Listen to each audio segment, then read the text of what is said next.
नमस्कार दोस्तों, स्वागत है आप सभी का अपना कानून इस यूट्यूब चैनल पर। मैं advocate Aniket Shridhar Maurya, practising lawyer, high court. आज का जो हमारा संवैधानिक जो लेक्चर सीरीज़ है, उसमें आज का हमारा जो लेक्चर है वह हमारे भारत के संविधान ने हम सभी भारतीयों को दिए गए मौलिक अधिकार यानी फंडामेंटल राइट्स पर है। देखिए, सबसे पहले हम शुरू करते हैं। भारत के संविधान ने जो हमें मौलिक अधिकार दिए गए हैं उनकी जानकारी हम जानते हैं। देखिए, हमारे भारत के संविधान के भाग 3 में अनुच्छेद 12 से लेकर 35 तक हमारे देश के सभी नागरिकों को हमारे देश के संविधान ने जो मूलभूत अधिकार दिए गए हैं वह हमारे भारतीय संविधान के अनुच्छेद 12 से लेकर 35 तक है। देखिए, मौलिक अधिकार जो हमारे भारतीय संविधान ने हमें दिए हैं उनका दायित्व राज्य पर है, और यह राज्य की परिभाषा आपको जानने की ज़रूरी है, क्योंकि हमें जानना चाहिए कि राज्य क्या होता है। यह भी हमारे भारतीय संविधान के अनुच्छेद 12 में राज्य की परिभाषा यानी राज्य क्या है ये बताया गया है। देखिए, राज्य के अंतर्गत भारत की सरकार और संसद आती है तथा राज्यों में से प्रत्येक राज्य की सरकार और विधानमंडल तथा भारत के राज्य क्षेत्र के भीतर या भारत सरकार के नियंत्रण के अधीन सभी स्थानीय व अन्य प्राधिकारी है। यानी देखिए, भारत सरकार इस राज्य इस अनुच्छेद में क्या राज्य है, राज्य के परिभाषा में कौन कौन आता है, इसका अर्थ हमारे भारतीय संविधान के अनुच्छेद 12 में दिया गया है। हमारे भारतीय संविधान ने हम सभी नागरिकों को जो मूलभूत अधिकार दिए गए हुए हैं वह उन सभी अधिकारों का दायित्व हमारे राज्य पर है। राज्य की परिभाषा हमारे भारतीय संविधान के अनुच्छेद 12 यानी आर्टिकल 12 में दिए गए हुए हैं। यानी हमारे मूलभूत अधिकारों के लिए जिम्मेदार कौन है और हमें कौन प्रदान करता है मूलभूत अधिकार, तो वह राज्य है जो हमें हमारे सारे मूलभूत अधिकार देता है, मूलभूत अधिकार का संरक्षण करता है। मूलभूत अधिकार का दायित्व जो है वह राज्य पर है। अभी आपको मैं बताना चाहूँगा राज्य के परिभाषा में जो हमने जो आर्टिकल 12 पढ़ा उसमें राज्य यानी राज्य की सरकार, देश की सरकार, भारत सरकार, संसद और हमारे राज्य में जो राज्य के कंट्रोल में जो भी मैकेनिज़्म है यानी गवर्नमेंट ऑर्गेनाइजेशंस है वह सभी राज्य की परिभाषा में आते हैं। यानी हर शासकीय कार्यालय, चाहे वो लोकल शासकीय हो या केंद्रीय शासित हो या राज्य शासित हो, जिस कार्यालय पर केंद्र या लोकल गवर्नमेंट का कंट्रोल है वह राज्य की परिभाषा में आता है। तो यह जानना, हमारे मूलभूत अधिकारों को जानने से पहले हमें यह जानना ज़रूरी है कि मूलभूत अधिकारों का दायित्व किस पर है। तो मूलभूत अधिकारों का दायित्व हमारे राज्य पर है, और राज्य की परिभाषा में कौन कौन आता है यह हमने देखा। और अगर हमारे किसी भी मूलभूत अधिकार का हनन होता है या हमें कोई भी किसी भी मूलभूत अधिकारों से राज्य वंचित रखता है या राज्य ऐसी कोई कृति करता है या कोई भी व्यक्ति ऐसी कृति करता है जिससे हमारा मूलभूत अधिकार डिस्टर्ब होता है, तो हम माननीय सर्वोच्च न्यायालय उन सभी अधिकारों की सुरक्षा करता है। माननीय सर्वोच्च न्यायालय उन सभी अधिकारों का प्रहरी है। यह हमें भारतीय संविधान ने अनुच्छेद 12 से लेके 35 में बताया हुआ है। देखिए, तो चलो हम शुरू करते हैं कुछ रोचक बातें, महत्वपूर्ण बातें हमारे भारतीय संविधान के मौलिक अधिकारों के बारे में। देखिए, मूल संविधान में 7 मौलिक अधिकार थे, यानी जो हमारे फंडामेंटल राइट, जो बेसिक राइट, जो मूल अधिकार जो थे वह सबसे पहले 7 थे। लेकिन संविधान के भाग 3 में से जो 7 मौलिक अधिकार थे उनमें से एक मौलिक अधिकार हटाया गया है। हमने पहले देख चुके हैं कि हमारे भारत के संविधान में भाग 3 में हम सभी नागरिकों को, देश के नागरिकों को कुछ मौलिक अधिकार दिए गए हुए हैं। वह अनुच्छेद 12 से लेकर 35 तक है। आगे देखते हैं, संविधान द्वारा मूल रूप से 7 मूल अधिकार थे। यह मैं आपको बता चुका हूँ। तो जानते हैं कौन कौन से जो मौलिक अधिकार थे, वह अधिकार देखते हैं। देखिए, सबसे पहले जो अधिकार है वह समानता का अधिकार है। समानता का अधिकार, स्वतंत्रता का अधिकार, शोषण के विरुद्ध अधिकार, धर्म का अधिकार, संस्कृति का अधिकार, शिक्षा का अधिकार, संपत्ति का अधिकार अभी हमारा संवैधानिक अधिकार नहीं रहा। तो चलो सबसे पहले हम शुरू करते हैं समानता का अधिकार। देखिए, हमारे देश के संविधान में अनुच्छेद 14 से लेके अनुच्छेद 18 तक जो अधिकार हमारे संविधान ने हमें दिए हुए हैं वह समानता से निगडित है। सबसे पहले अनुच्छेद 14 में जो अधिकार दिया गया हुआ है वह कानून के समक्ष समानता, यानी कि देखिए, हमारे संविधान ने हम सभी नागरिकों को समान अधिकार दिए गए हुए हैं।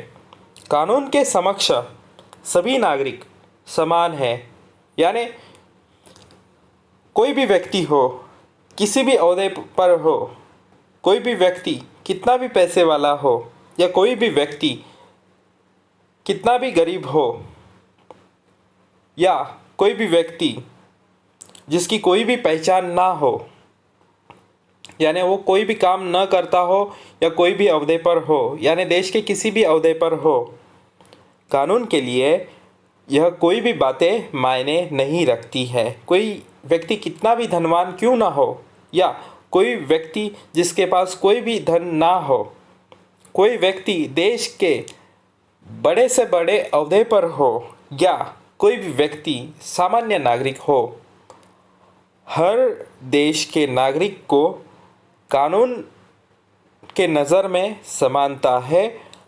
अगर कोई भी व्यक्ति गुनाह करता है तो हर एक को समान शिक्षा मिलेगी।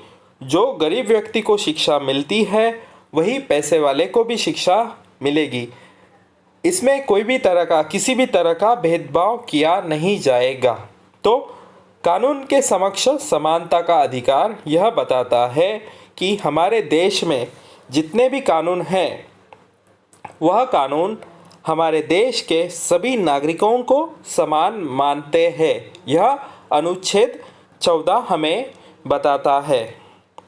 तो हम अगला अनुच्छेद देखते हैं, जो अनुच्छेद 15, जो हमारे देश के मूलभूत अधिकारों में से पहला अधिकार अनुच्छेद 14 फंडामेंटल राइट आर्टिकल 14 हमने देख लिया है।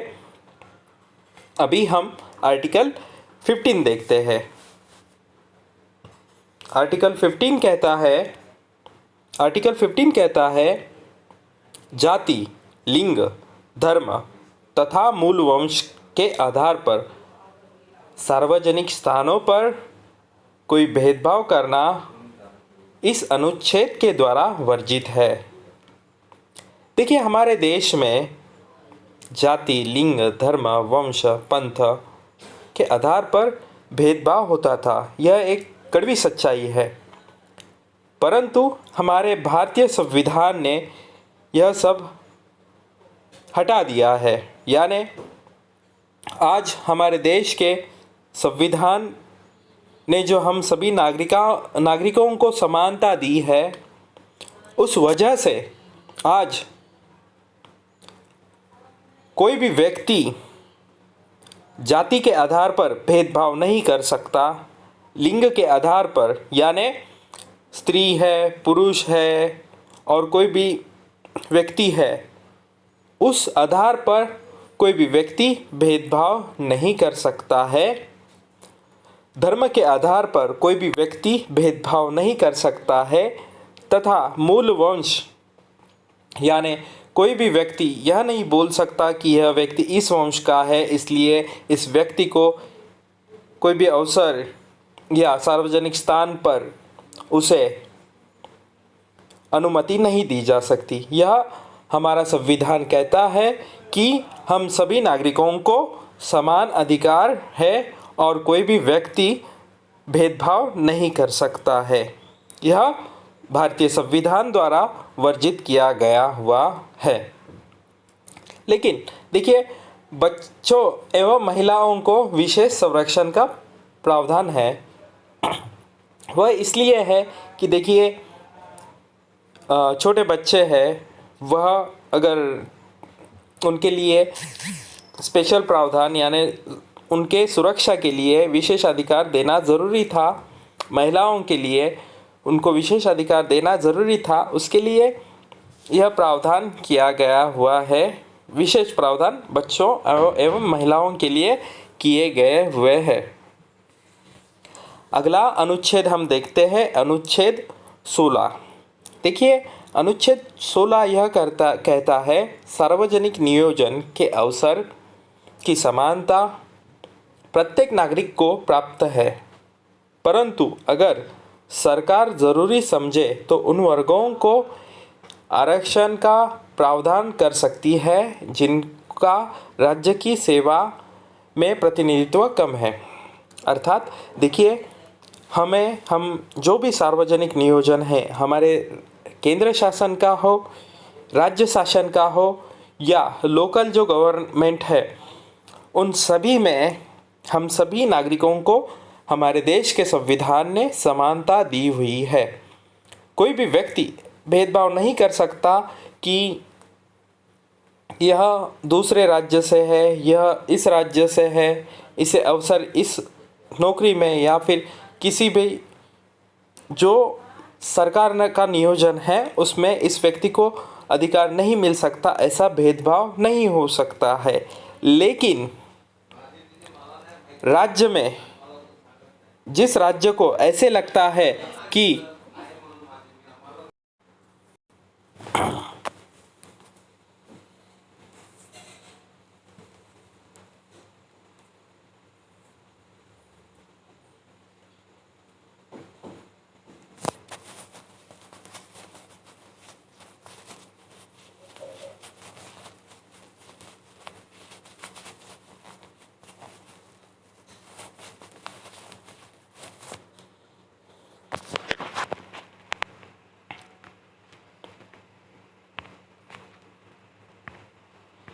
तो अगला आर्टिकल देखते हैं।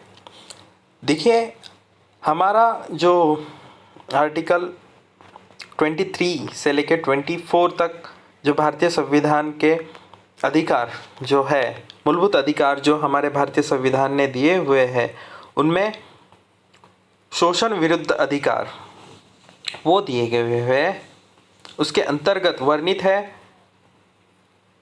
बाल श्रम का निषेध, यानी कोई भी बच्चा जिसकी उम्र 12 साल से कम है, 18 साल से कम है और वह किस प्रकार 14 साल से, माफ़ करना, 14 साल से कम है, यानी देखिए इसमें डिटेल में एक्सप्लेन किया गया हुआ है किस बालक की उम्र 14 साल से कम हो और वो कहाँ काम कर सकता है, किस बालक की उम्र 18 साल है, 18 साल से कम व्यक्ति बालक, 18 साल से कम उम्र का व्यक्ति यानी बालक कहला जाता है, वो कहाँ काम नहीं कर सकता है। और मानव दुर्व्यापार, इस बारे में अनुच्छेद 23 में बताया गया हुआ है। अनुच्छेद 24 में कारखानों आदि में 14 वर्ष तक के बालकों के नियोजन का निषेध। अभी ये उम्र बढ़ाई गई हुई है 18 साल। किसी भी प्रकार का शारीरिक या मानसिक शोषण से निषेध, इस अनुच्छेद 23 से लेके 24 में बताया हुआ है। अगला अनुच्छेद देखे है धार्मिक स्वतंत्रता। देखिए, हमारा जो भारतीय संविधान है वह हमें धर्म की स्वतंत्रता देता है। हम भारत के नागरिक किसी भी धर्म का आचरण, किसी भी धर्म का स्वीकार और धर्म ने जो मार्ग बताए हुए हैं उनका आचरण कर सकते हैं। वह हमारे संविधान के अनुच्छेद 25 से लेके 28 में दिए गए हुए हैं।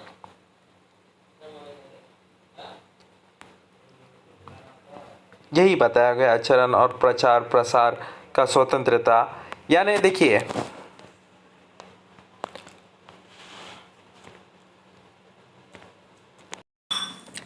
देखिए हमारा जो मूलभूत अधिकार, मौलिक अधिकार का जो आखिरी भाग है वह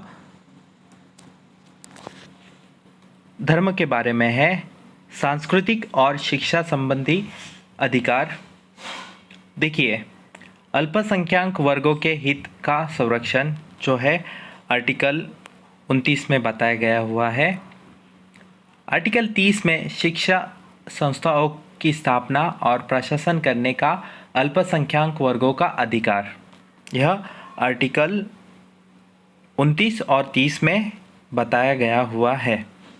तो आर्टिकल 14 से लेके आर्टिकल 30 तक हमने जो देखे हैं वह हमारे मूलभूत अधिकार हमारे भारतीय संविधान ने हमें दिए गए हुए हैं।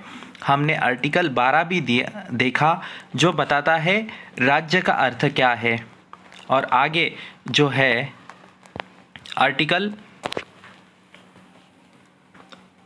31 यानी आर्टिकल 31 जो है वह मूलभूत अधिकार के परिभाषाओं में नहीं आता है। यानी संपत्ति का अधिकार जो था वह मूलभूत अधिकारों से निकाल दिया गया हुआ है और आर्टिकल 300A में उसे शामिल किया गया हुआ है। और इसके आगे जो है आर्टिकल 32, उस आर्टिकल 32 में जो हमें बताया गया हुआ है वह यह बताया गया हुआ है कि संविधान ने अगर हमारे किसी भी मूलभूत अधिकार का हनन होता है या फिर हमें किसी भी प्रकार के मूलभूत अधिकार नहीं मिलते हैं तो हम क्या कर सकते हैं और जो उपाय योजनाएं हैं जो हमें आगे के आर्टिकल्स में दी गई हुई है वह हम अगले लेक्चर में देखेंगे। यानी संवैधानिक उपचारों की अधिकार वह हम आगे के लेक्चर में देखेंगे। तो दोस्तों, आज के लेक्चर में इतना ही था। धन्यवाद।